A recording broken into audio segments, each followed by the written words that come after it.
Mwami Yesu turagushimye, twongeye kuguhimbariza ineza n'urukundo byawe. Yesu uhabwe icyubahiro. Twongeye guca bugufi rero turagutumbiriye, tuguhamagarira kugira ngo uze ubane natwe muri uyu mwanya tugiye kwiga ijambo ryawe. Turasaba Mwuka Wera ngo aduhumekere, atugwireho cyane mu izina rya Yesu Kristo Nazareti, kandi aherekeze ijambo ryawe Kristo Yesu, kugira ngo abantu bazabashe kwemezwa, Umwuka Wera azabashe kwemeza ijambo ryawe, bazemezwe n'ijambo ryawe. Kandi turakwinginze ngo uriherekereshe ibimenyetso n'ibitangaza, kugira ngo abatazemezwa naryo bazemezwe n'imirimo iriherekeza. Tuzi ko ijambo ryawe rifite imbaraga, kandi ijambo ryawe ni ukuri. Mwuka Wera akingura imitima y'abazaryumva, kugira ngo rizahindure imitekerereze yabo, ryubake ubuzima bushya. Izina ryawe Yesu rishyirwe hejuru. Turagushimye rero, dusabiye abari mu mpande enye z'isi rizageraho, kugira ngo bose bazanyurwe naryo, rizahindure ubuzima, ryubake ejo hazaza, kugira ngo babe ishyanga rizima rinezeza umutima wawe Mwami. Ubwami bwawe bwururuke rero mu mitima yacu, turusheho kukubaha no kukumvira, kandi tugendane nawe mu nzira wifuza ko tugendamo. Urakoze Mucunguzi, niba waduhamagaye, turagusaba kugira ngo twambikire imbaraga muri uyu muhamagaro, tubashe kuwukomereramo, kugira ngo tubyare umusaruro mu gihe cya none no mu gihe kizaza. Data, turagushimye ko ubikoze nk'umubyeyi, mu izina rifite imbaraga ariyo Yesu Kristo. Amen. Bene Data bakundwa, tugiye kongera kuganira ijambo ry'Imana. Turaganira ku kintu cyitwa inzitizi z'umuhamagaro. Imana yaraduhamagaye kugira ngo tugire akamaro mu gihe cyacu, igihe turi hano ku isi tugire akamaro mu bwami bwayo, tubashe kubaka imitima y'abantu, tuyubake mu bwami bw'Imana, isohoke mu bwami butari ubwayo, hanyuma yinjire mu bwami bwayo, kugira ngo Imana ihabwe icyubahiro kubw'abantu yaremye. Turasoma amagambo ari mu Bakorinto ba kabiri, ibice 10, umurongo wa 3 n'uwa 5. Inzitizi z'umuhamagaro.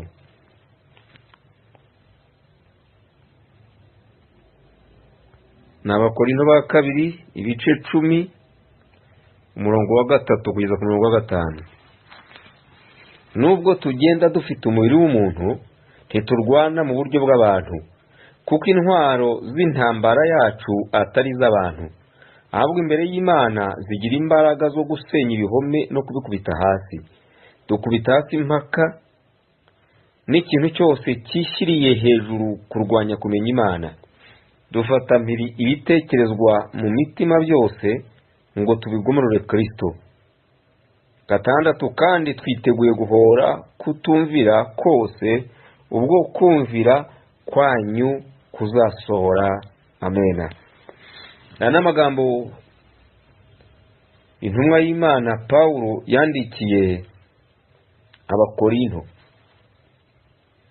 Aba bari mu ntambara no mu mpaka nyinshi, bapfa ibintu bitandukanye. Hanyuma Pawulo arabandikira, abahugura, abereka uburyo bakwiye kwitwara n'ibyo bakwiye kwitondera. Hano aberetse intambara abantu barwana. Intambara turwana akenshi twibwira ko ari ziva hanze, izo duterwa n'iyi si n'abayituye, tukaziterwa n'umubiri twambaye, zisunitswe n'umubi ari we Satani. Ariko hano ntabwo ari byo beretse. Arabwiye ngo nubwo tugenda dufite umubiri w'umuntu, ntiturwana mu buryo bw'abantu, kuko intwaro z'intambara yacu atari iz'abantu, ahubwo imbere y'Imana zigira imbaraga zo gusenya ibihome no kubikubita hasi. Yumva ikintu avuze gikomeye, ngo izi ntwaro zacu tugendana, abantu b'Imana abamaze kwakira Yesu nk'umwami n'umukiza w'ubugingo bwe, bakamenya icyo bahamagariwe, bakinjira mu muhamagara bahamagarira, abangaba baba batangiye intambara. Iyi ntambara ya mbere rero niyo gusenya ibihome, hanyuma bakabikubita hasi. Icya kabiri bakora ngo dukubita hasi impaka n'ikintu cyose cyishyiriye hejuru kurwanya kumenya Imana. Icya gatatu ngo dufata mpiri ibitekerezwa mu mitima byose ngo tubigomorore Kristo. Ibi ni ibintu bikomeye, icyitwa ibihome, impaka, hanyuma hakaza no gukubita hasi ikintu cyose cyishyira hejuru kurwanya kumenya Imana. Dufataniri ibitekerezwa mu mitima. Iyi ni intambara ibera mu bwonko bw'umuntu. Ntabwo ari intambara ibera hanze, ntabwo ari intambara twajya kurwana tugombye kwiriza 4-5 ngo turare ubutayu. Iyi ni intambara ibera mu mitekerereze y'umuntu. Umuntu afite ibice bitatu. Imana ihamagaye, ihamagara uwo muntu muri ibyo bice byose uko ari bitatu. Ibishaka ko ibyo bice uko ari bitatu byitaba Imana, ntabwo ari ukwitaba Imana byo gupfa, ni ukwitaba hanyuma bikajya kureba icyo ubihamagaye abishakira, bikemera kugishyira mu bikorwa bitazuyaje. Iyi ntambara rero irakomeye. Niyo rero Pawulo yandikiye Abakorinto, kuko iyi ntambara barayirwanye ariko ibatsinda umunsi ku wundi. Hano navuze ngo dukubita hasi intwaro 4, kuko intwaro z'intambara yacu atari iz'abantu, ahubwo zigira imbaraga imbere y'Imana ishobora byose, zo gusenya ibihome. Hano turaza kureba ibihome uyu mugabo yavugaga. Ibi ni ibihome 7 turaza kubireba. Turibaza ngo umuhamagaro ni iki? Hanyuma turebe ibihome 7 bizitira umuhamagaro. Hano rero Pawulo amaze kwandikira aba bantu abatumyeho, arabwira ngo dore mwebwe intambara murimo mu Rwanda rero zifite inkomoko, ni intambara zo mu mitekerereze, ntabwo ari intambara ziva hanze. Hari ibyo abantu bizeye, hari ibyo abantu bumvise, hari ibyo abantu bize, hari ibyo abantu babonye, hari amateka bafite. Ibyo byose nibyo biba muri bo, bigatuma Imana itinjira ngo itegeke umuntu imuyobora uko ibishaka. Iki ni ikintu kigoye umuntu rero. Mu bice bigize umuntu ari ibice bitatu. Igice cya mbere ni icy'umwuka. Iyo umuntu yakiriye agakiza akakira mu mwuka, kuko Imana ni umwuka, yinjira mu mwuka. Igice cy'umwuka kigizwe no guhishurirwa, kigizwe n'ubusabane n'Imana, kigizwe n'umutimanama. Iki gice cya mbere cy'umwuka ariho twakira Imana, Imana nizi kicara, Imana yicara mu mwuka kuko ni umwuka. Iki gice cy'umwuka kigizwe no guhishurirwa, ubusabane n'Imana, kikagirwa n'umutimanama. Igice cya kabiri ni igice cy'ubugingo. Birika tubwira ngo ubugingo bukora icyaha nibwo buzapfa.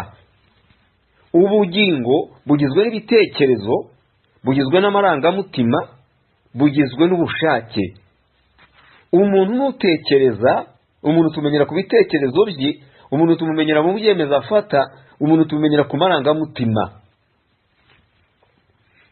Atekereza ate, akora ibiki, ese amahitamo ye nayahe, ibyemezo bye bisa bite. Aho niho turebera umuntu. Ubu niwe muntu nyawe.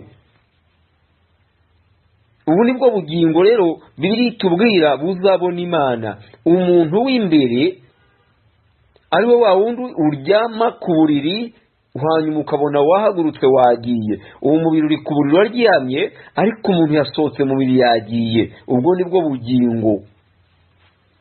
Ni bya bitekerezo, ni ya marangamutima, ni bwa bushake, hamwe hafatirwa ibyemezo. Uyu muntu ngo aratekereza, yashaka kugura ikintu cyangwa kujya ahantu, arabanza akicara agatekereza. Yamara gutekereza agashyira mu marangamutima, akumva ko ibyo bintu binoze cyangwa bitanoze. Byaba binoze agafata icyemezo agashyira mu bushake, akavuga ngo ibi ndabikora. byaba bitamunoze bitamunogeye akavuga ngo ibi ngibi simbikora, uwo niwe muntu. Ubugingo bikavuga ngo ubugingo bukora icyaha nibwo buzapfa. Igice cya gatatu gize umuntu ni isanduku y'inyuma tureba, ariyo twe twita umuntu, ariko uyu si we muntu, ahubwo iyi ni isanduku itwaye umuntu yitwa umubiri. Umubiri ugizwe n'amaraso, ugizwe n'inyama, ugizwe n'amagufa. Umubiri ugizwe n'inyama, ugizwe n'amagufwa, ugizwe n'amaraso, ukaba ariyo sanduku umuntu atura. mu rwango niyo sanduku itwaye umuntu, niho umuntu atura hanyuma akawugendamo. Umuntu yaryama agasinzira, umuntu agasohokamo agatembera akagenda, akaba yajya mu isoko, akaba yajya mu nama, akaba yajya muri biro mu kazi, akaba yaba mu ndege yari mu ngendo. Ariko umuntu araryamye mu buriri we, akabona ari mu kindi gihugu, akabona ari mu kirere mu ndege, akabona ari mu mazi mu bwato, akabona mu ishuri ariga, akabona ari mu mirimo itandukanye hirya no hino, kandi ari mu buriri we aryamye. Umubiri uraryamye ariko umuntu yagiye. Ubwo ni bwa bugingo, aribyo bitekerezo, ariyo marangamutima, aribyo ubushake. Rero ibice bigize umuntu n'ibyo ngibyo Pawulo rero ngo abandikire arabwira ngo dore intambara turwana si nk'iz'abantu, ariko intwaro zacu zifite imbaraga imbere y'Imana ishobora byose, haleluya, zo gusenya ibihome no kubikubita hasi. Ibihome bifata ku bwonko. Uyu ni umugese ugenda ugafata ku bwonko. Ubundi umuntu tumurebera mu bitekerezo bye, ntabwo hatekereza umutima, hatekereza ubwonko. Umutima wo mu bwonko niwo abantu barora. No kwakira agakiza ntabwo tukakira mu mutima uyu wo mu gatuza, uyu mutima mu gituza, uyu ni uw'amaraso, ahubwo tufite umutima uba mu bwonko, uwo ni wo wakira ubumana. Iyo umuntu atarakira ubumana muri we, aba afite ubushitani ku bwonko. Iyo ubumana bwinjiye, ubushitani burasohoka. Iyo ubushitani bukirimo, ubumana ntibuba burimo. Uyu muntu rero afite amahitamo y'uko agomba guhitamo ubumana cyangwa akagumana ubushitani. Iyo umuntu atari yakira agakiza, igice cye cy'ubugingo kiba gipfuye, igice cy'umwuka kiba gipfuye, igice cy'umubiri kiba gipfuye. Niyo mpamvu birivuga ngo aba bantu ni intumbi. Birayita abantu batarakizwa, batarakira Yesu nk'umwami n'umukiza w'ubugingo bwabo, batarakira agakiza, abangaba bita intumbi. Ni intumbi z'ibyaha, nubwo tubabona ari bazima bagenda, ariko mu mwuka barapfuye. Uyu muntu rero abagenzurwa na Satani, aragenzura umwuka we awicayemo arawukoresha, aragenzura ubugingo bwe abwicayemo arabukoresha, umubiri akawukoresha uburetwa. Ugasanga umuntu arakora ibyo adashaka, arakora ibyo atemera. Uyu munsi arihana ibintu, ariko ejo kongera akabisubiramo. Nubwo ashaka gufata ibyemezo, ntabwo yitegeka. Afite umuntu umutegeka, afite umuntu umukoresha, afite umuntu umutekereza. Ujya kumva ko umuntu aratukanye, ukareba umuntu utukanye, ukareba igihagararo cye, ukareba ubwenge afite, wakumva igitutsi avuze cyangwa amagambo amuturutse mu kanwa, ukavuga ngo uyu muntu yapfuye ahagaze. Wareba ibikorwa bye ukavuga ngo yewe, uyu ni bwiza bupfuye ubusa, mashuri apfuye ubusa. Bivuga ngo uyu muntu turamubona nk'umuntu w'igitangaza w'igihangange, ariko Satani kubera ko amwicayemo, yicaye mu mwuka we, yicaye mu bugingo bwe, arakoresha umubiri. Iki kiba ari ikibazo rero. Rero ni byiza ko abantu bakwiye kumenya izi ntambara. Pawulo rero arabandikiye arabwira ngo intambara turwana si ziva hanze, turarwana n'ibihome byafashe mu bwonko. Uyu ni umugese ukeneye ibintu biwukuba kugira ngo bisohoremo, kugira ngo uyu muntu azahinduke abe umuntu muzima. Izi ntambara zineshe, ntabwo asabwa kubwirizwa, birasaba kwigishwa. mu nsengero aho tuba, hirya no hino aho tugenda, aho dukorera Imana, nta nyigisho zikihaba. Aha abantu bibereye mu kubwirizwa gukora ku marangamutima, ntabwo kubwirizwa gukora ku bwonko, gukora ku mitekerereze. Inyigisho icyo zimara, zikora ku bwonko bw'abantu, zigahindura imitekerereze, imyumvire igahinduka, amarangamutima agahinduka, ibyemezo umuntu yafataga bigahinduka, ubushake bwe bugapfa, amarangamutima yagapfa, imitekerereze igapfa, agasigara atekerezwa n'Umwuka Wera, akayoborwa n'ijambo ry'Imana. aho bitubwira ngo abayoborwa n'Umwuka w'Imana bose abo nibo bana b'Imana. Haleluya. Iyo rero tutarabasha kuyoborwa n'Umwuka Wera ngo tugendere mu ijambo ry'Imana, amahame yacu abe ari mu byanditswe byera, Umwuka Wera duhishurire muri ibyo byanditswe, atuyobore mu nzira igendanye n'ibyanditswe, icyo gihe tuba tugifite kamere, turaba kamere, turacyagendera ku mitekerereze yacu nk'abantu, turacyagendera ku marangamutima yacu nk'abantu, turacyafata ibyemezo byacu bya kimuntu. Ni ukuvuga ngo umwami udushoreye ni Satani, turacyafite ubushitani ku bwonko.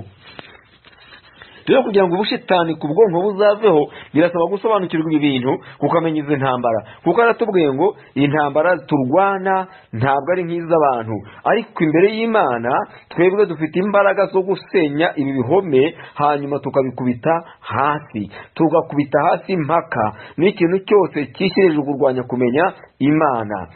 Dufatamira ibitekerezo mu mitima. Urumva nerekana imitekerereze y'umuntu. Hari impaka ziba mu mitekerereze, ziza mu bwonko, zikavuga ngo ibi ngibi oya, ibi ntabwo ari ibyanjye, ibi jye sinabijyamo, aba sinabayoboka, aba ntabwo ari bene wacu, aba ntabwo dusa, aba ntiduhuje ubwoko, aba ntiduhuje ururimi, aba ntabwo duhuje ingendo, aba ntidufite imico imwe. Urumva abantu bakaba muri bene iyo mitekerereze, bakaba muri iyo myumvire, izo mpaka zikabajyana kure, zigatuma batamenya Imana.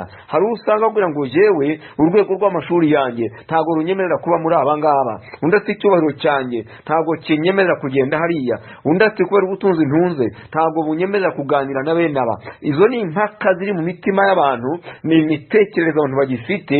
Izo mpaka ntizibera mu mutima wo mu gatuza, uyu nguyu usunika amaraso, ahubwo zibera mu mutima uri mu mutwe, uri mu bwonko.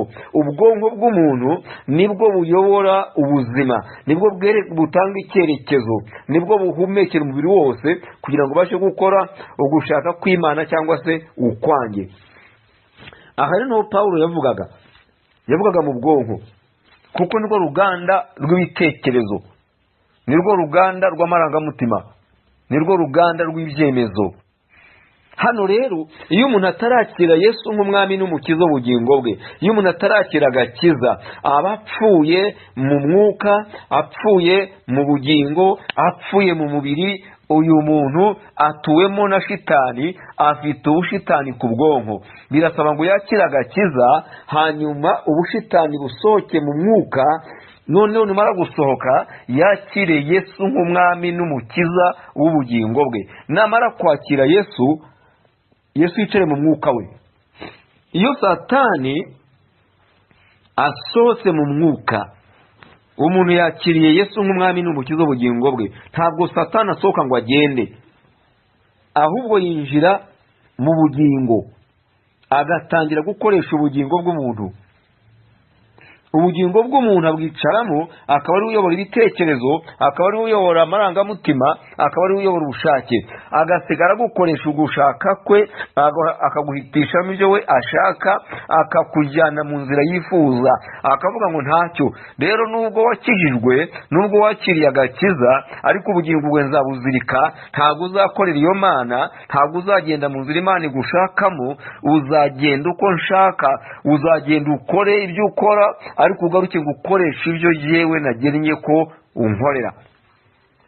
Aba nibo twita ngo n'abakristo ba kamere. Usanga umuntu ari mu mirimo w'Imana, afite ibintu akorera Imana, ariko agifite kamere. Muvugana akazamura amahane, muvugana akazana umujinya, muvugana ukabona aratongana, ukabona arakunda ibintu, ukabona ashaka kwambura abantu ibi na biriya. Birakwereka ngo n'umukristo wa kamere. Muravugana ukabona arahindutse, abaye undi. Ukibaza ngo ariko se uyu ni wa wundi twari turi kumwe, mu kanya mwagendanaga muzima, mu kanya ukumva arimo arabeshya, afite ibinyoma, hari ibintu akunda kandi binyuranye n'ijambo ry'Imana, binyuranye n'abantu bahamagawe na Yesu, ndetse bene aba bashaka n'ibyanditswe byeza ibintu byabo. Reka mfate urugero rutoya. Abantu iyo bashaka kwinywera inzoga, arakubwira ngo inzoga ngo nta kibazo ifite, ngo na Pawulo ngo yayihaye ngo Timoteyo, ngo aramwe ngo kubera uburwayi bwe bwakunaniye ngo genda unyweho gake.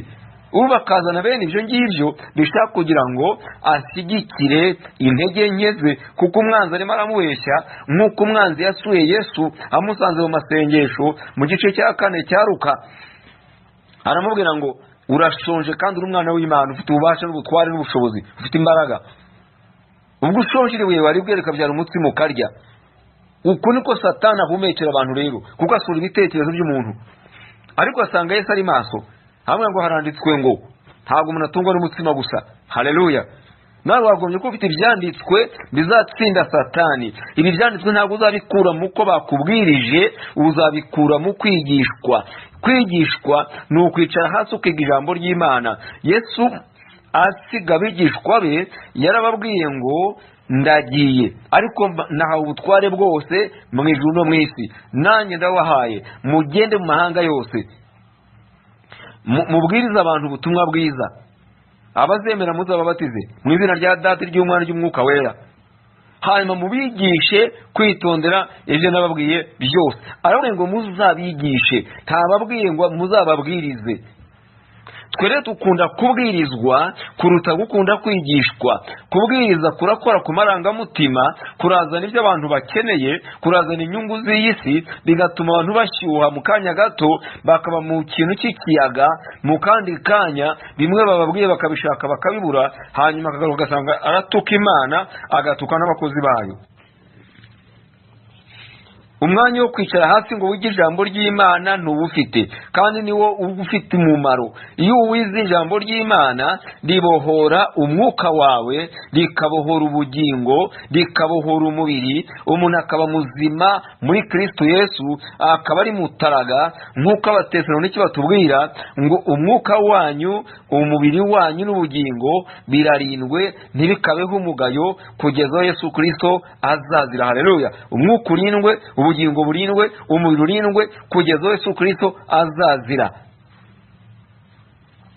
Rero umuhamagaro Imana iduhamagarira bisaba ko tubanza tukakira Imana muri twe, ubushitani bugasohoka, tukakira Imana mu mwuka, ubushitani bukavamo, tukakira Imana mu bugingo binyuze mu kwigishwa tukabohoka, hanyuma ubushitani bugasohoka, tukakira Imana mu mubiri, n'imibiri yacu ikabohoka. Yamara kubohoka yakorera Imana idafite ibibazo, kuko Satani yasohotse mu mwuka agasohoka mu mubiri, yasohotse mu mwuka no mu bugingo, aravuga ngo nanjye uyu mubiri nzajya ngutera, bituma uriya muntu ibyo yarahiriye n'umwami we atabasha kubisohoza. Niko yakoze Yobu yambara amaje kubaha Imana, aravuga ati yewe Imana yanjye nzomatana nayo, nta kizantandukanya nayo. Arahindukira amutwara ibintu, amutwara abantu, abona ntacyo bimutwaye, atera umubiri we arawuzonga kugira ngo arebe ko yamugamburuza akamukura ku Mana. Niko yakoze Pawulo amaze kwakira Imana, hanyuma Satani aramuzonga kwezi bamuteza igishakwe mu mubiri, atera Timoteyo. Pawulo agasengera abandi bagakira, ariko Timoteyo yanga gukira. Rero abantu b'Imana iyo bamaze guhamagara bakinjira mu muhamagaro neza, Satani yasohotse mu mwuka yinjira mu bugingo. Wamwirukana mu bugingo binyuze ku nyigisho n'ijambo ry'Imana wiga n'amasengesho usenga, akinjira mu mubiri kugira ngo awushwanyuze, noneho bitume wiganyira ngo ahari wenda Imana ntishoboye, ariko Imana yacu ifite imbaraga. Haleluya. Imana yacu irashoboye, yadutera atadutera tuzakorera Imana, tuzanambana nayo, tuzagarama umuhamagaro duhamagariye kuzageza tuvuye muri iyi si tujye kwimana n'umwami wacu imyaka itabarika, iteka n'iteka, kuko tuzabaho iteka ryose turi kumwe n'umwami wadupfiriye ari waduhamagaye. Haleluya. Rero turareba ngo umuhamagaro ni iki? Umuhamagaro ni imbaraga z'Imana ziba mu muntu. Izo mbaraga z'Imana ziba mu muntu nizo kugira ngo zimubashishe, zimushoboze gukora icyo yahamagariwe. umuhamagaro ni imbaraga z'Imana ziba mu muntu kugira ngo zimubashishe, kugira ngo zimufashe, zimushoboze gukorera Imana, akora icyo yahamagariwe. Umuhamagaro umuntu arawuvukana, yagera mu isi Satani akawuyobya, arawudeviya kugira ngo awukoreshe mu mugambi we. Tubisoma mu Efeso ibice 2 umurongo w'10, aho hatubwira ngo yaturemeye imirimo myiza. Haleluya! Imana iturema yari ifite intego, ntabwo yapfuye kuturema gutyo gusa. Yaturemye ari impamvu, ntabwo yapfuye kuzana umuntu ngo imushyiraho ngaho. Yakuremye kubw'impamvu, yandemye kubw'impamvu, ngo kuko turabo yaremye, ituremeye imirimo myiza muri Kristo Yesu, iyo Imana yiteguriye kera kugira ngo tuyigenderemo. Ntabwo Imana ikurema, Imana indema, yaturemeye imirimo myiza muri Kristo Yesu, iyo Imana yari yaragennye, yarateguye, yarashyize ku rutonde kugira ngo tuzaze mu isi tuyisohoze. Zaburi ibice 8 umurongo wa 3 kugeza ku murongo w'10, no hatwereka uburyo Imana ihamagara umuntu ifite ibyo yari yamuhamagariye. Ntabwo yamushyize mu isi gusa, yamuzanye ari impamvu yamuzaniye. Ariko umwana w'umuntu ageze mu isi, umwanzi umuhamagaro arawuyobya, ajya kuwukoresha mu mugambi we. Hano baratubwira ku murongo wa 3 kugeza ku murongo wa 6 ngo akanwa k'abana bato n'abonka yagahaye gukomeza imbaraga zawe. Akanwa k'abana bato n'abonka wagahaye gukomeza imbaraga zawe, gutsindisha abanzi bawe, kugira ngo uhoze umwanzi n'uhora inzigo. Uhoze umwanzi n'uhora inzigo. Iyo nitegereje ijuru, umurimo w'intoke zawe, n'ukwezi n'inyenyeri, ibyo waremye, umuntu ni iki ko umwitaho, cyangwa umwana w'umuntu ko umugenderera? Wenze kumugira nk'Imana, aburaho hato, umwambika ubwiza n'icyubahiro nk'ikamba. Wamuhaye gutegeka ibyo waremesheje intoke zawe. Haleluya! Urumva Imana yahaye umuntu gutegeka. Mu ngobyi y'Edeni ihatira Adamu na Eva, yabwiye ngo ibintu byose isi n'ibirimo mubitegeke, mubitware, isi muyihingire kandi muyirinde. Ngo 7 wamweguriye ibintu byose ubishyize munsi y'ibirenge bye. Haleluya! Niyo ngo umuntu yahawe ubutware bw'indengakamere. Imana imuzana mu isi, bari mu mugambi wayo. Ntabwo yapfuye kumuzana gusa, yamuzanye kugira ngo azasohoze ikimuzaniye. Ariko ahageze Satani aramuyobya, umugambi w'Imana arawutwara, yiba umuhamagaro we, awukoresha mu bitari by'Imana. 8 ngo wamuhaye gutwara intama zose n'inka n'inyamaswa zo mu ishyamba nazo, n'ibiguruka byo mu kirere n'amafi yo mu nyanja, n'ibinyura mu nzira zose mu nyanja byose. Uwiteka Mana yacu, Mwami wacu, erega izina ryawe ni ryiza mu isi yose. Haleluya!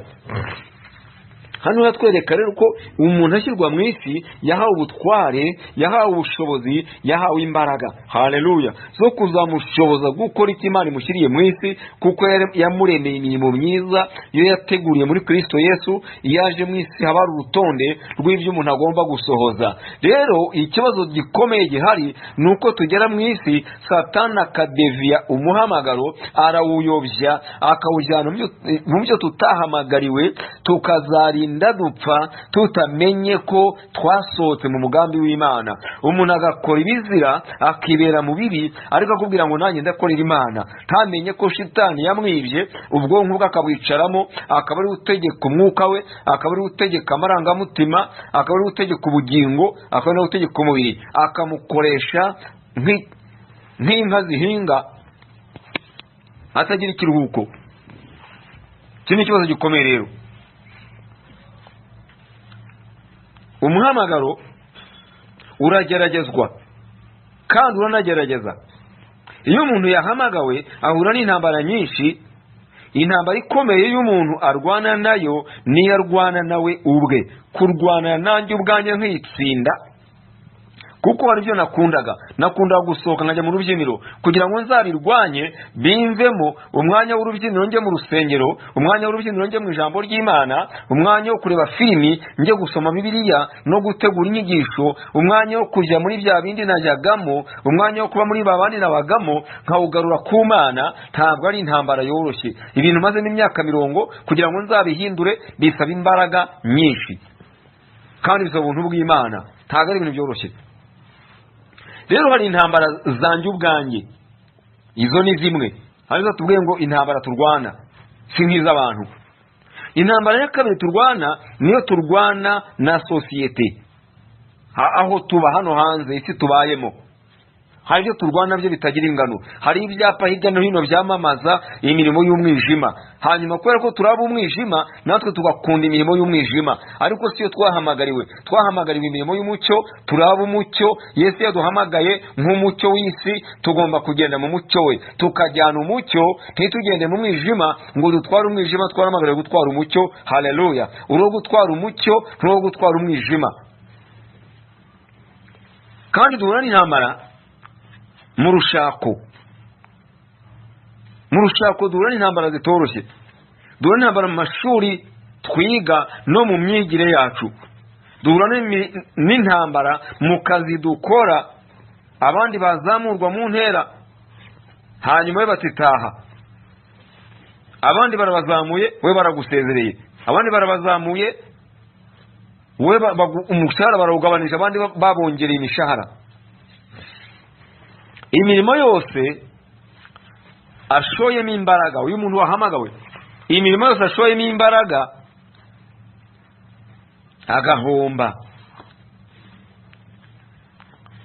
Iki ni ikibazo gikomeye. Abakorinto ba mbere ibice 10, 12-13, katwumva hano uko watubwira ibyo ashoyemo imbaraga agahomba. Haravuga ngo n'Abakorinto ba mbere ibice 10 murongo wa 12 n'uwa 13.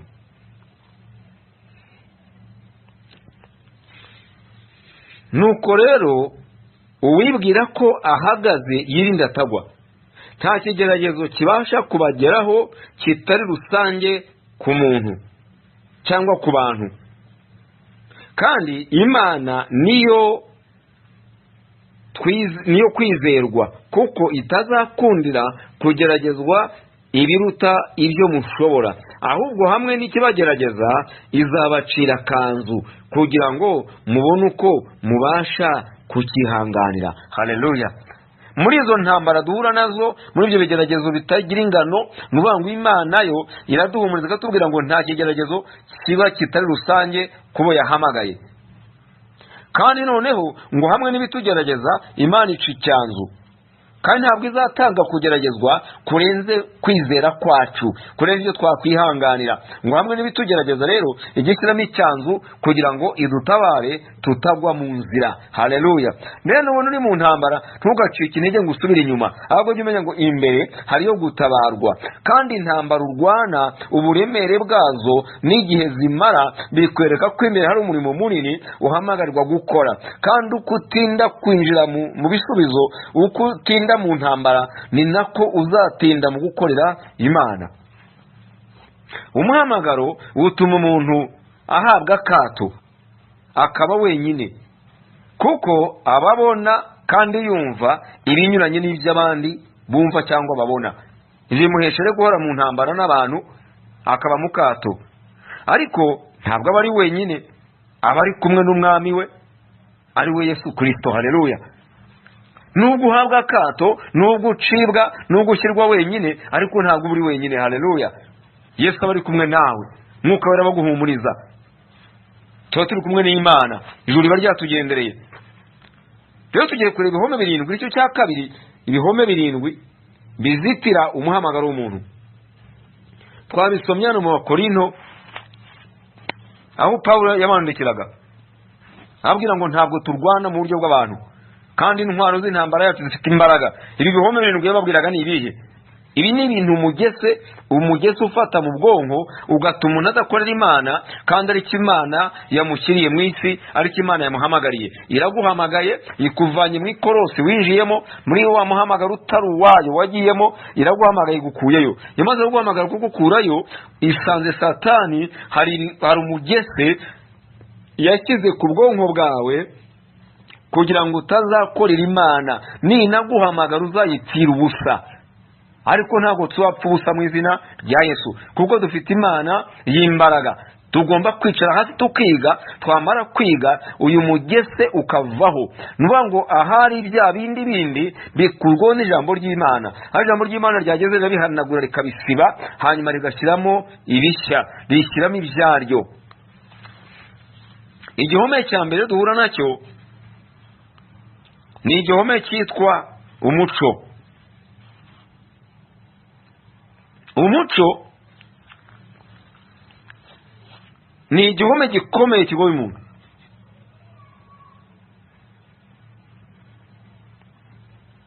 Imico ducamo idutera ibibazo. Duca mu mico itandukanye, ariko nubwo duca muri iyo mico itandukanye, hari icyo tugomba kwitondera, hari icyo tugomba kumenya, tukagenzura, tukareba. Ntabwo ngo izi ntambara zibera mu bwonko. Uyu muco uraza ugafata ku bwonko ukazanaho umugese. Uyu mugese rero utera umuntu kwibeshya. Izi ntambara zo mu mitekerereze ziragoye kugira ngo ntazazirwanya zisohore, ariko birashoboka mu izina rya Yesu. Umuntu ntarwana n'ibimuriho, ahubwo uyu muntu arwana n'ibimurimo. Ibiri muri je nibyo ndwana nabyo. Sindwana n'ibiri inyuma bigaragara, ndwana n'ibiri imbere bitagaragara. Umuco uzana ibintu akenshi bitagaragara bigafata mu bwonko, kandi umuntu ntasa n'ibimuriho, ahubwo umuntu asa n'ibimurimo. Unyumve neza, umuntu arwana n'ibimuriho, ntarwana n'ibimuriho.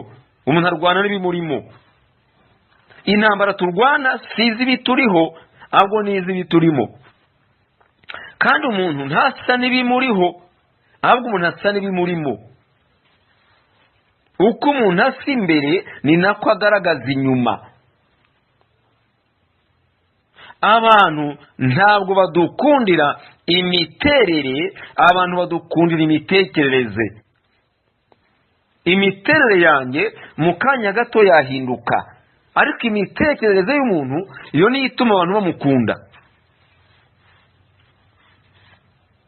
Aha rero iki ni igihome gikomeye gifata ubwonko bw'umuntu kikabwica, cyitwa umuco. Iyi mico myinshi yabaye gikwira mu isi, abantu barimo bagenda bakira bamiragura bunguri batabanje gushishoza no gushungura. Ikomoka ku munara w'i Babeli, ku mugabo witwa Nimurodi, mwene Kushi wa Hamu wa Nowa, nyuma y'umwuzure, wari ufite umugore witwa Semiramisi, bakagira umwana witwa Tamuzi. Aba nibo batangije ubwami bwa mbere bwayoboye isi. Aha ni imico yose turimo tubona yabaye gikwira ikomoka. Muri iyi mico harimo iyo kuramya ibigirwamana. Iki nicyo Nimurodi yatozaga abantu. Yabatoje kuramya ibigirwamana. Abatoza kuramya izuba nkawe, abatoza kuramya ukwezi nk'umugore we, abatoza kuramya inyenyeri nk'umwana we. Ngo Tamuzi ari we mwana wabo, agereranywa n'inyenyeri, ni Imana nyenyeri. Aribyo bita ingabo zo mu ijuru Bibiliya. Cyangwa umugore we Semiramisi akaba ukwezi, iyo ni Imana kwezi. Noneho Nimurodi akaba Imana zuba. Ezekiel ibice 8 aya magambo turayahasanga.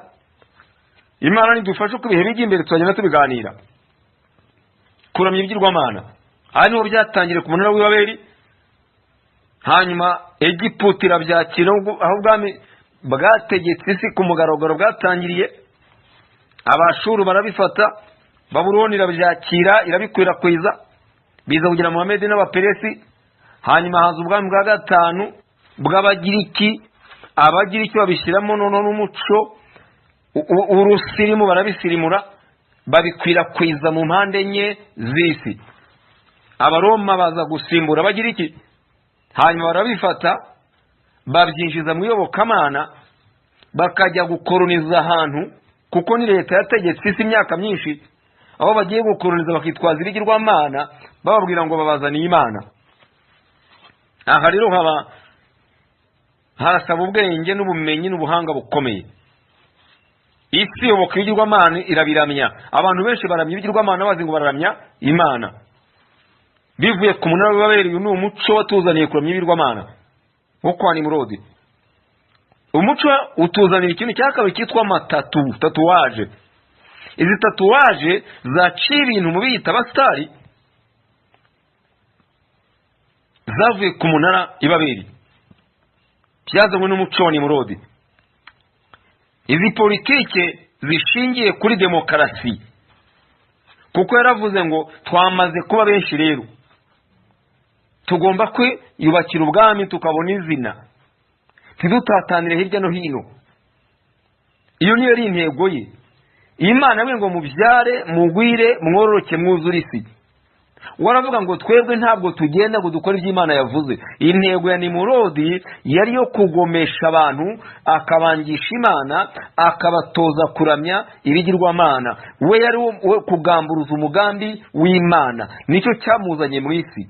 Uyu ni shitani waje nyizina, ariko aza mu ishusho ya Nimurodi. Umwuzure urangiye, Imana itsemje ibyari bizitiye abantu bituma batayiyoboka ngo bayubahe, ibitsembesha umwuzure. Imaze kubitsembesha umwuzure, Satani ashaka izindi nzira zacamo. Hanyuma yinjira kwa Hamu wa Nowa. Amaze kumwinjiraho, bituma ajya kubyara, abyara Kushi. Kushi abyaye, abyara Satani nyirizina kubw'umuvumo waturutse kuri Nowa avumye umuhungu we, kuko yamurebye ubwambure. Umwanzi yinjira aho ngaho. Kushi agiye kubyara, abyara shitani yujuje ibyangombwa. Aha rero ni ikibazo gikomeye. Umuco wa mbere watangiye kuyobora isi, umuco watangiye nyuma y'umwuzure, ari wo tugenderaho n'amagingo aya, wafashe impande enye z'isi, ni uyu nguyu wo ku munara w'Ibabeli. Niyo mpamvu imico yose tugomba kuyigenzuza ibyanditswe, hanyuma tugasenga, tukagisha Uwiteka inama, tukamenya icyo dukwiriye gukora. Kuko umuco wacu, twebwe nk'abantu bizera Imana bahamagawe, umuco wacu uva mu ijuru. Tuyoborwa n'Umwuka Wera, tukagendera ku byanditswe byera. Ugasenga Imana, ukayoboza Imana, ikakugira inama, ntibakwereka icyo ukwiye gukora, n'uko ukwiye kwitwara, n'aho ukwiye kuba, n'abo ukwiye kubana nabo. Rero izi tatuwaje zabaye igikwira mu bantu bita abasitari, naho zakomotse. Izi politiki naho zavuye. Hava ikintu cyitwa astrology, siyanse na za horoscope. Iyi ni imico yavuye aho ngaho. Ayo ni amashuri yari ahari, yari yarubatswe Ibabeli ku munara. Hari ishuri ry'ubucurabwenge n'ubutambyi bw'ibigirwamana. Iyi mico yavuye aho niyo ubu ngubu iyoboye isi. Abantu b'Imana, kugira ngo tuzabamenye, tumenye ngo bana abantu b'Imana koko biragoye, keretse ari Imana igukoze ku maso, kuko abantu bacengeye muri muco wa Nimurodi wamaze kubahuma urabatwara. Abantu barakorera Satani, tuzi ngo barakorera Imana. Biragutangaza kubona umuntu w'Imana nawe afite tatuwaje ku mubiri we, kabwira ngo arasenga, ngo numuvuga butumwa, ngo ni pastori na tatuwaje. Igice cya 19 cy'Itangiriro, umurongo wa 28, reka twumve uko havuga ibigendanye na tatuwaje. Itangiriro 19:28.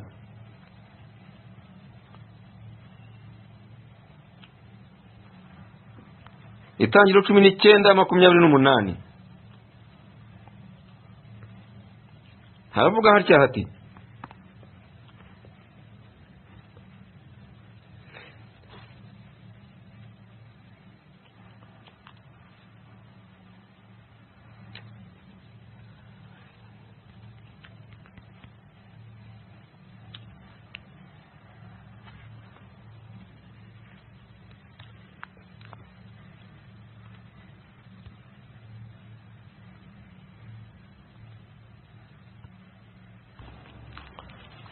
murambabarira ni Abalewi 19:28 haravuga hatya hati ntimukiraburishe kwikeba ku mubiri kandi ntimukicishe imanzi z'ibishushanyo ndi Uwiteka. Haleluya. Aya ni amagambo Imana yatumye Mose ngo abwire Abisirayeli. Arabwira ngo genda ubwire abatamiyi babwire rubanda nibaramuka bicishije imanzi z'ubwiza ku mibiri yabo bakoresheje ibishushanyo, ibi ndabyanga, ni ikizira. Ugenda ubwira abantu mu kwirabura kwabo nubwo bazagira agahinda gateye gate ntibazashyire ibishushanyo ku mibiri yabo, byaba iby'abantu babo bakundaga bapfuye, byaba iby'ibintu byabo batakaje, ibyo ndabyanga, ni ibizira. Kuki Imana yabuzaga Abisirayeli gukora ibi bintu? Impamvu yabibabuzaga, ijambo tatu riva ku nyunge y'amagambo abiri, ta na atu. Ta igishushanyo, atu roho cyangwa se ikigirwamana. Bivuga ngo iki gishushanyo gisobanura umwuka w'ikigirwamana.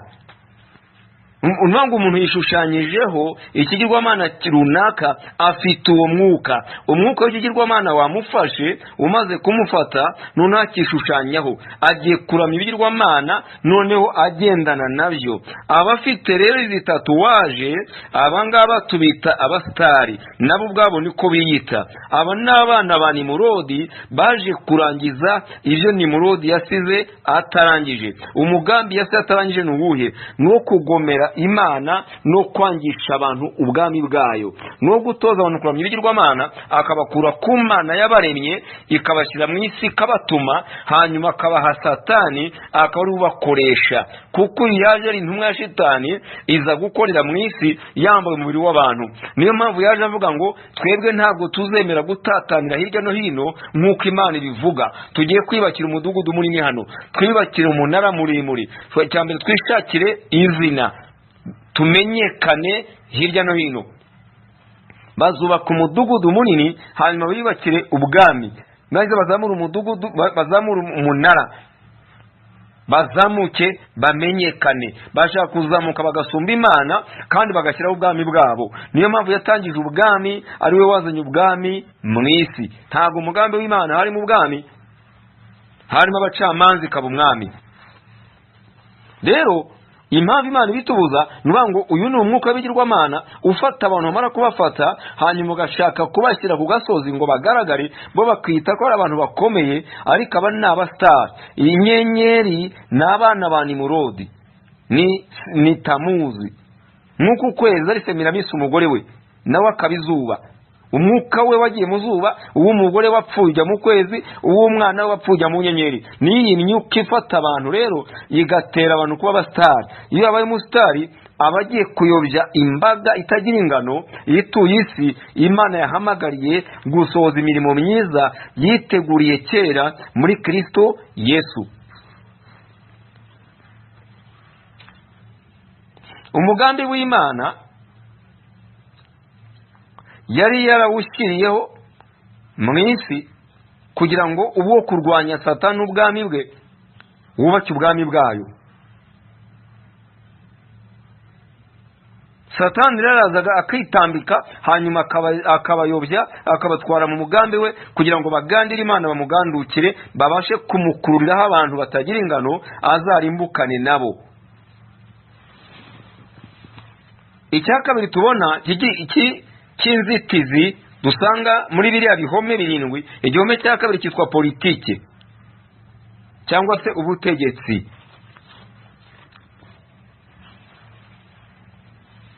Ntabwo turabona igihugu gishyiraho gitegeka abantu ngo basenge, ntabwo turakibona. Gusenga no gushaka mu maso y'Imana ni amahitamo y'umuntu ku giti cye. Ntabwo turabona igihugu cyashyizeho amategeko n'amabwiriza ategeka abantu gusenga. Ntabwo turabona igihugu cyashyizeho amategeko ahana abantu badasenga, cyangwa se ntiturabona amategeko igihugu cyashyizeho akangurira abantu gusenga. Gusenga ni amahitamo y'umuntu. Kuki izi politike zo gusenga zidashyirwaho ngo zikangure abantu basenga Imana bareke kujya mu bindi bintu, ariko bagendera kuri ya politike yo kwa Nimurodi ivuga ngo abantu bafite uburenganzira bwabo bagomba guhitamo ibyo bashaka? Amategeko ashyirwaho hirya no hino mu isi usanga yerekana uko abantu bakwiriye gushyira imbaraga zabo n'ubwenge n'umwanya mu kubaka isi, ariko bakibagirwa ko iyi si tuzayibamo igihe gito ikarangira.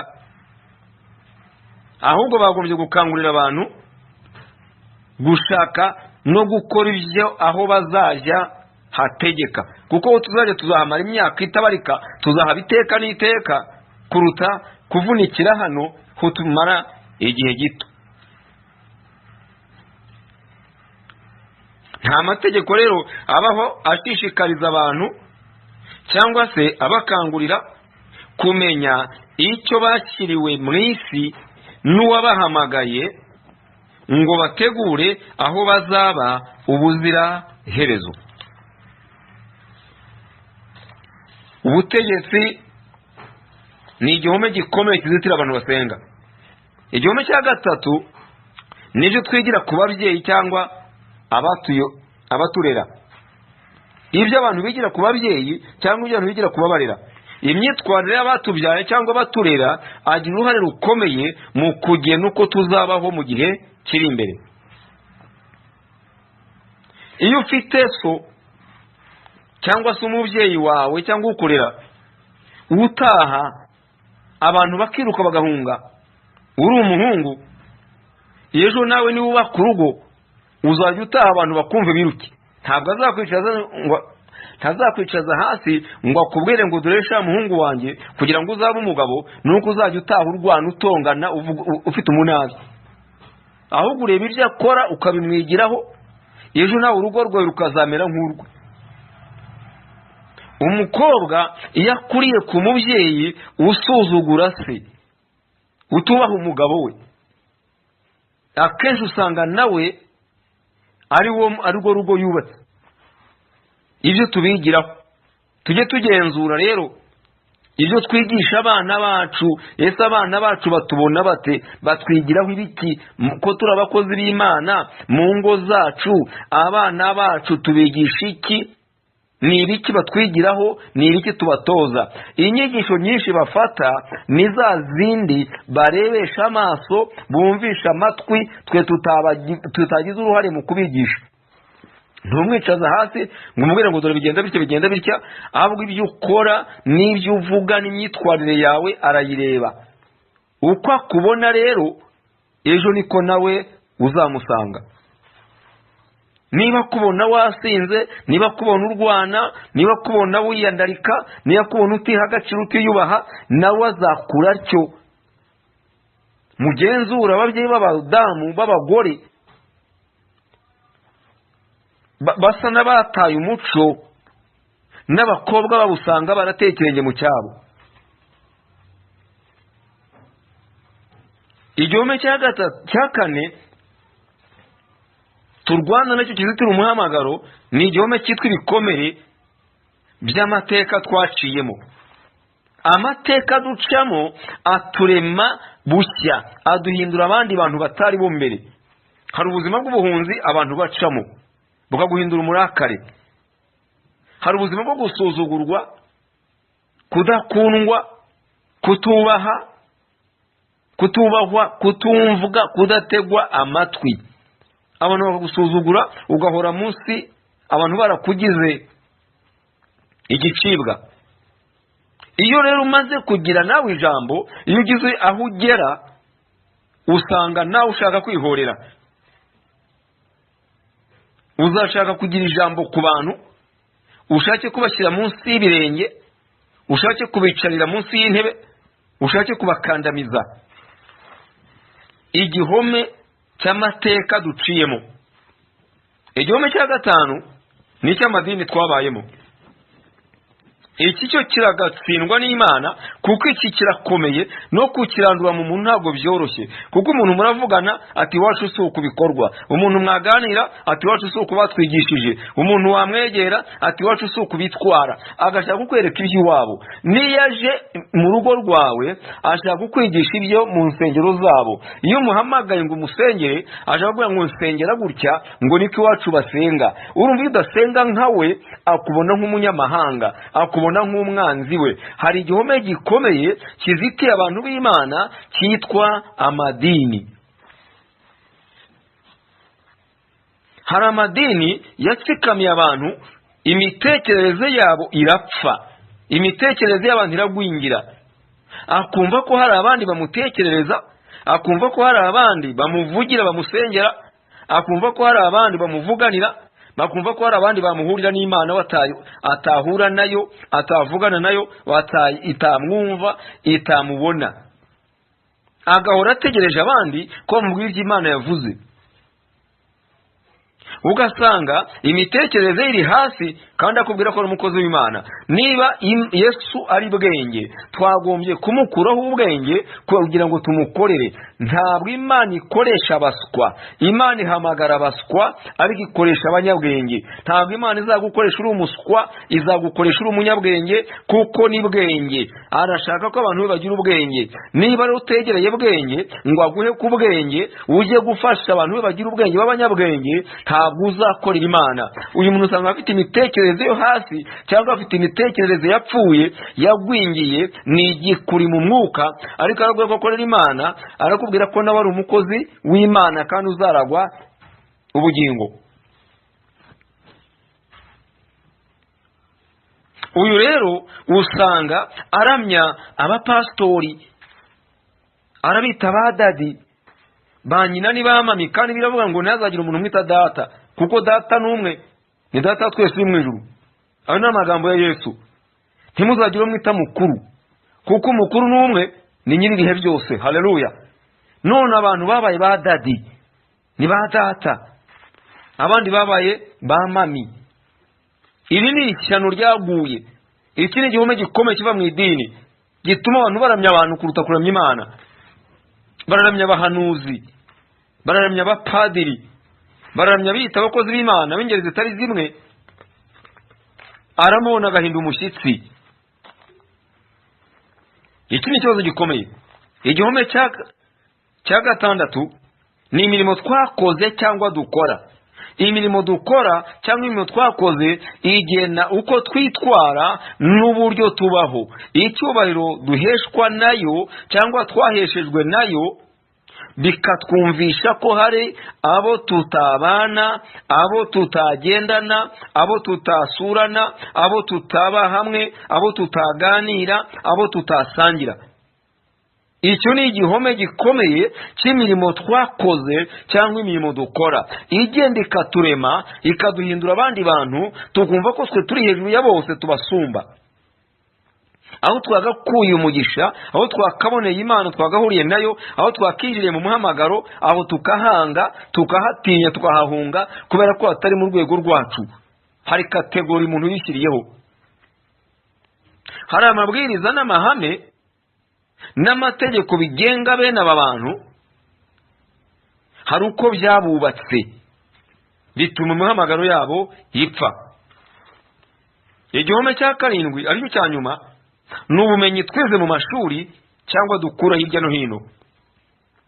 Uzasanga siyanse ihakana Imana n'imirimo yayo. Urwo ni urugero rumwe ntanze. Bakubwira ngo isi ntiyaremwe habaye iturika rihambaye.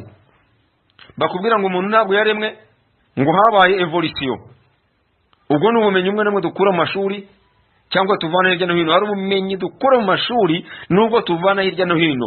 Ubwo usanga buba igihome gikomeye kigenda kikazitira umuntu mu muhamagaro we, hanyuma iby'Imana yamuhamagariye bigapfa. Ibi ni umugese ufata ku bwonko bw'umuntu. Mvuze ibintu 7 byitwa ibihome. Pawulo yandikiye Abakorinto arababwira ngo dore intambara turwana si nk'iz'abantu, kandi ntabwo ziri mu buryo bw'abantu bareba, ahubwo ni intambara zo mu mitekerereze zigenda zigafata ubwonko zikabuhuma.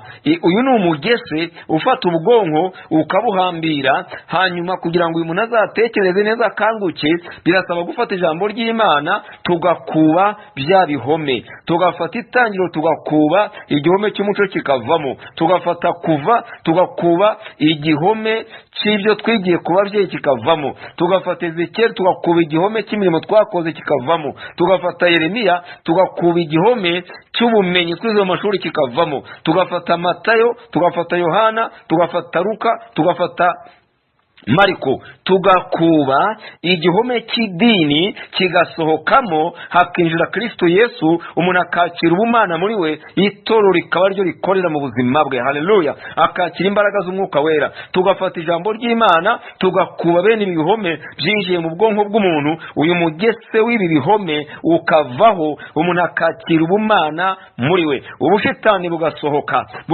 ku bwonko, bukava mu mwuka we. Ubushitani bugasohoka bukava mu bugingo bwe. Ubushitani bugasohoka bukarekura umubiri we. Uyu muntu akaba muzima, akaba mutaraga, mu mwuka akaba muzima, mu bugingo akaba muzima, mu mubiri akaba muzima. Haleluya! Agakora Imana mu kuri no mu mwuka, atakiri uwa kamere, atakiyoborwa n'isi, atakiyoborwa n'amarangamutima, atakiyoborwa n'ibyo abona n'ibyo yumva, atagitinya intambara za hato na hato, kuko uyu nguyu ni umurwanyi wo ku rwego rwo hejuru. Yamaze gusingira imbaraga zimushoboza kuba hejuru ya byose. Ari muri Yeremiya igice cya 1 umurongo w'9 n'uw'10. Yamaze kwakira ijambo ry'Imana muri we. Amaze kuryakira ririye riramuhindura. Rimaze kumuhindura yicara hejuru y'abami, yicara hejuru y'abatware, yicara hejuru y'ibihugu, yicara hejuru y'amahanga. Haleluya! Uwo ni wo kujya gusenya ibihome. Uwo ni wo kujya kurimbura imitekerereze. Uwo ni wo kujya kubika iby'umwanzi yubatse. Uwo no gukura mu nzira ikintu cyose kizitiye umuhamagaro w'abantu b'Imana, kugira ngo bagaruke muri wa murongo Imana yabashyiriyeho. Avuga ngo nabaremeye imirimo myiza muri Kristo Yesu, iyo niteguriye kera isi itari yabaho. Haleluya! Rero ibi bihome 7 birakwiye ngo tubisobanukirwe, hanyuma dutandukane nabyo, tubashe gukorera Imana tudategwa. Nsoza ndagira ngo twakirize abantu bazumva ubutumwa agakiza kugira ngo basubire mugambi w'Imana. Ariko ibihome 7 bifata ubwonko bw'umuntu, ndagira ngo mbigusubirire mu byumve. Nawe ubwawe wisuzume, urebe ibihome byakuziritse, urebe igihome ugendana nacyo, hanyuma usabe Imana kugira ngo ikubashije kwiga ijambo ry'Imana no kurihagararamo, hanyuma utandukane nabyo. Igihome cya 1 cyitwa umuco. Igihome cya 2 twabonye ni politiki cyangwa ubutegetsi. Iyo uje muri politiki ziri hanze ahangaha zirakuyobya, zikakwereka uri we kandi atari uri we, zikakwereka uko ugomba kwitwara, zikakubuza uko Imana ishaka ko witwara. Igihome cya 3 nibyo twigira ku babyeyi cyangwa abaturera, abatureze. Igihome cya 4 ni igihome cy'amateka twaciyemo. Igihome cya 5 ni igihome cy'amadini twabayemo. Igihome cya 6 ni igihome cy'imirimo twakoze cyangwa dukora. Igihome cya 7 ni igihome cy'ubumenyi twize mu mashuri cyangwa dukura hirya no hino. Wisuzume, wisubiremo, wirebe nawe, urebe aho uhagaze, urebe ibihome nawe ukirwana nabyo, hanyuma usenge Imana kugira ngo igushoboze kubisohokamo, ubineshe bisohoke muri wowe, wakira ubumana, urekure ubushitani. yewe utarakira agakiza uzumva ubutumwa nagira ngo usubiremo aya magambo, watura umwami Yesu umwakire akubereye umwami n'umukiza. Subiramo uti mwami Yesu, numvise amagambo yawe, atsinze umutima wanjye, numvise ko icyo wampamagariye atari cyo nkora, ahubwo umwanzi yaranyobeje. Nshiye bugufi ngusabye imbabazi, uhere none ngwaye intebe y'umutima wanjye. Yesu umbere umwami, umbere umukiza, uze wicare muri jye. Uhereye uyu munsi umbabarire ibyaha byanjye n'ibicumuro byanjye byose. Amaraso yawe nanyuhagire, unkure mu gitabo cy'urupfu unyandike mu gitabo cy'ubugingo. Umfate ukuboko uhereye none mwami Yesu, dutangire kugendana kuzageza ku mperuka y'ibihe. Mwuka wera ndakwinginze kugira ngo uze umbere umwarimu, umbere umuyobozi, umbere umwigisha, utangire kugendana nanjye no kunyobora, kandi ushoboze kubahisha Yesu muri uru rugendo ampamagariye. Urakoze mwami Yesu, ndagushimiye kubyo unkoreye nk'umubyeyi. Amina.